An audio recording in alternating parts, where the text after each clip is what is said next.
Assalamualaikum warahmatullahi wabarakatuh. Sebelumnya, terima kasih kepada Pak Hairil Kurniadi Sirajuddin, Eskom Mkom, selaku dosen pengampu mata kuliah Algoritma dan Struktur Data, yang telah menuntun kami dalam pembuatan laporan algoritma dan struktur data. Dan video ini saya buat untuk memenuhi tugas akhir dari mata kuliah Algoritma dan Struktur Data, yaitu seminar. Langsung saja, perkenalkan, nama saya Yunan Maulana Iskandar Alam dengan NPM 073522111178. Saya berasal dari kelas 1 IF 4.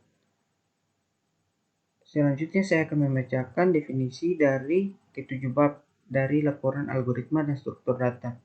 Bab 1 yaitu algoritma dan struktur dasar C++, dan contoh dasar C++. Bab 2 variabel dan konstanta. Bab 3 struktur dasar algoritma yaitu selection dan looping. Bab 4 array, bab 5 pointer, bab 6 stack, dan bab 7 yaitu queue. Bab 1 algoritma dan struktur data, struktur dasar C++, dan contoh dasar C++. Algoritma, jika ditanya apa itu algoritma, maka erat kaitannya dengan logika. Logika dan algoritma merupakan kesatuan yang tidak dapat dipisahkan karena keduanya saling berkaitan. Logika adalah bentuk penalaran atau pemikiran, sedangkan algoritma adalah suatu urutan dari barisan langkah-langkah atau instruksi untuk menyelesaikan suatu masalah. Pengertian logika dan algoritma adalah suatu urutan dari beberapa langkah yang logis guna menyelesaikan suatu masalah. Struktur data. Dalam istilah ilmu komputer, struktur data adalah cara menyimpan dan mengatur data secara terstruktur pada sistem komputer atau pangkalan data yang disebut dengan database, sehingga lebih mudah diakses. Secara teknis, data dalam bentuk angka, huruf, simbol, dan lainnya ini diletakkan dalam kolom-kolom dan susunan tertentu. Struktur dasar C++ dalam bahasa pemrograman C++ tidak mengenal aturan dalam penulisan di kolom atau baris tertentu. Jadi kita bisa memulai penulisan bahasa pemrograman C++ di kolom atau baris manapun. Namun, untuk mempermudah kita dalam membaca program dan keperluan dokumentasi, sebaiknya penulisan bahasa pemrograman C++ diatur sedemikian rupa sehingga mudah dibaca. Berikut contoh dasar C++. Selanjutnya bab 2 variabel dan konstanta. Variabel adalah tempat menyimpan data, angka, huruf, dan lain-lain, dan bersifat tidak tetap, atau dengan kata lain, variabel adalah identifier yang dapat berubah atau diubah nilainya selama program berjalan atau dieksekusi, dan variabel berfungsi untuk menyimpan. Selanjutnya konstanta. Konstanta adalah jenis identifier atau pengenal yang bersifat konstan atau tetap, artinya nilai dari konstanta di dalam program tidak dapat diubah atau bersifat tetap ketika program dijalankan. Konstanta berguna untuk menentukan nilai yang merupakan ketetapan, misalnya nilai pi, ketetapan gravitasi, dan lain sebagainya. Bab 3. Struktur dasar algoritma, selection dan looping.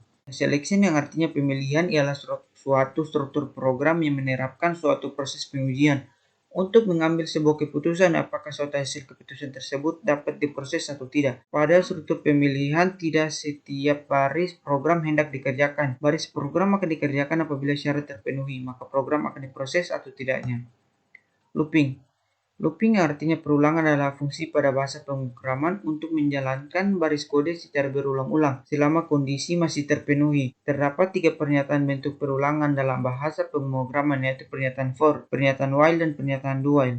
Bab 4 array. Array adalah sebuah variabel yang menyimpan sekumpulan data yang mempunyai tipe data yang sama. Atau array juga dapat disebut juga kumpulan dari nilai-nilai data yang bertipe sama dalam urutan tertentu yang memakai sebuah nama yang sama. Setiap nilai yang disimpan di dalam array disebut dengan elemen array, sedangkan nilai urut yang digunakan sebagai mengakses elemennya disebut dengan indeks array. Bab 5 pointer. Pointer adalah sebuah variabel atau objek yang menunjukkan ke variabel atau objek lainnya. Pointer hanyalah variabel yang menyimpan alamat memori. Memori tersebut dapat berasal dari variabel, objek, dan lain-lain. Dengan pointer dimungkinkan untuk menunjukkan suatu memori yang ditunjuk. Suatu pointer dapat berisi alamat dari suatu variabel lain dan dapat mengakses nilai yang ada di dalam variabel berpointer secara langsung dapat dilakukan dengan menggunakan operator. Bab 6 stack. Dalam bahasa pemrograman, stack yang artinya tumpukan dapat diartikan sebagai suatu tumpukan data yang seolah-olah terlihat seperti ada data yang diletakkan di atas data yang lain. Kaidah utama dalam konsep stack adalah LIFO, yang merupakan singkatan dari last in first out. Dapat diartikan data yang terakhir kali dimasukkan atau disimpan, maka data tersebut adalah data yang pertama kali dikeluarkan. Selanjutnya bab 7 yaitu queue. Dalam bahasa pemrograman, pertama, queue yang artinya antrian merupakan struktur data linear, di mana penambahan komponen atau data dilakukan satu ujung. Sementara pengurangan data atau komponen dilakukan di ujung yang lainnya. Dapat juga diartikan sebagai suatu kumpulan data dengan operasi pemasukan atau penyimpanan data. Hanya diperbolehkan pada salah satu sisi yang disebut dengan sisi belakang, dan operasi pengambilan data atau penghapusan data hanya diperbolehkan pada sisi lainnya yang disebut dengan sisi depan. Kaidah dalam konsep queue atau antrian adalah FIFO yang merupakan singkatan dari first in first out, yang dapat diartikan sebagai data yang pertama kali dimasukkan atau yang pertama kali disimpan, maka data tersebut adalah data yang pertama kali diakses atau data yang pertama kali dikeluarkan. Selanjutnya saya akan masuk ke dalam program yang saya buat, yaitu program looping while. Di sini saya pernah membuatnya. Jadi saya akan menjelaskan bagaimana sampai program itu bisa berjalan. Yang pertama yaitu include iStream. Include iStream merupakan singkatan dari input-output stream header yang digunakan sebagai standar input-output operasi yang digunakan oleh bahasa C++. Fungsi-fungsi yang ada dalam iStream antara lain yaitu cout, cin, dan ndl yang memiliki perannya masing-masing. Selanjutnya, using namespace std, yang berarti menggunakan semua yang ada dalam namespace std. Std ini memiliki kepanjangan yaitu standar, seperti sin, cout, ndl, vector string, pair, map, q, deq, dan lain-lain, yang merupakan fitur-fitur di C++, standar library. Jadi kita hanya perlu menuliskan cout, cin, dan lain sebagainya, tanpa perlu menuliskan std di tiap awalan fungsinya. Contoh std cout, std cin, dan lain seterusnya. Titik koma ini berfungsi untuk mengakhiri sebuah statement. Selanjutnya int main. Int main adalah fungsi utama dari suatu program. Setidaknya harus ada satu fungsi ini agar saat running mesin tahu mulai dari fungsi mana. Selanjutnya int. int merupakan salah satu jenis dari tipe data. Kepanjangan int yaitu integer, yang berarti bilangan bulat. Fungsi dari integer yaitu berfungsi untuk mengelompokkan variabel yang isinya bilangan bulat. Contohnya 1. A sama dengan 1. A dimulai dari 1. Selanjutnya while. While digunakan untuk mengulang suatu proses yang belum diketahui jumlahnya. Pengecekan kondisi akan dilakukan terlebih dahulu. Pengecekan kondisi yaitu ini. Syaratnya A kurang dari sama dengan 10 merupakan kondisi. Apabila masih bernilai true atau benar, maka fungsi akan terus mencetak ranking di sini. Jadi looping akan terus berlanjut hingga kondisi bernilai false, yaitu apabila A bernilai 11. Selanjutnya tanda kurung kurawal. Tanda kurung kurawal berfungsi sebagai tanda mulai dan akhir dari suatu program di dalamnya. Selanjutnya cout. Cout berfungsi untuk menampilkan pesan ke standar output, yaitu ke monitor. Dan dalam menggunakannya kita memerlukan tanda kurang dari 2 kali. Selanjutnya yaitu ndl.